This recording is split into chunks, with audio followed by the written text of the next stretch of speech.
Thank you. Today I want to talk to you a little bit about some leadership lessons. A few years ago when I came home very late from one of my trips, all the lights were off in the house. And as I came into the house, my wife was asleep in bed. And I quietly went and got ready for bed. And as I went back and laid down in the bed, when my head hit the pillow, there was a little bit of a crinkle. I looked around and there was a note on the pillow. You know, I'd been gone all week and I thought a love note from my wife. I mean, probably, you know, talking about how much she missed me. And I took the note, I went into the bathroom, and as I turned the note over, in fairly large print, it said, "Things you can do to not get divorced." This is not a love note, all right? So as I opened the note, there's a list of things that I could do. And it's a fairly long list. And at the top of the list, it said, "Clean your office."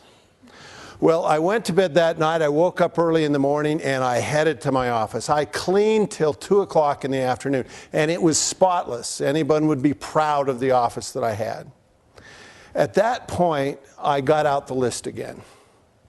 And as I looked down to the list, I came to a very awful realization.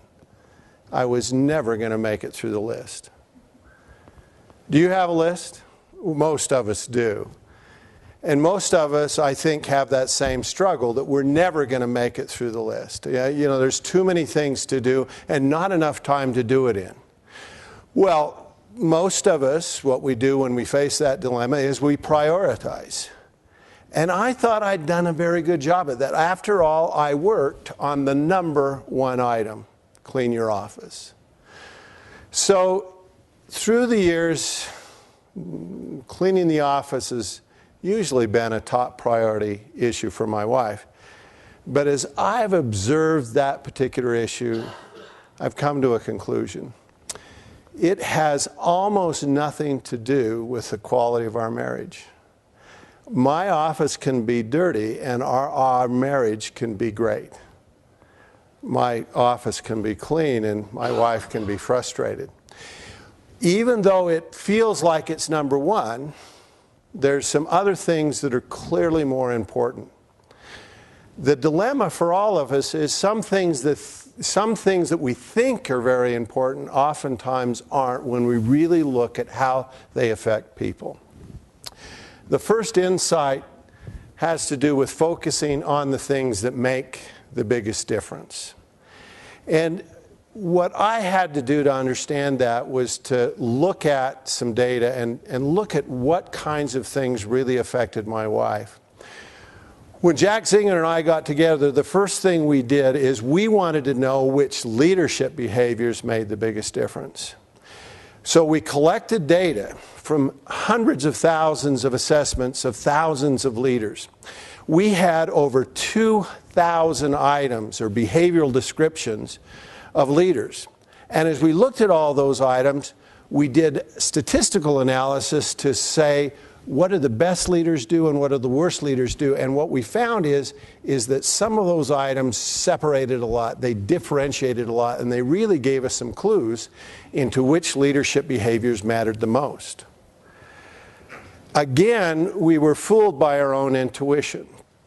I'd always thought that being on time to meetings was a very important characteristic. Turns out that when we looked at the data, we found that the best leaders had the same score as the worst leaders on being on time to meetings. So you can all relax now when you're late. Great leaders are sometimes late, and they're sometimes early.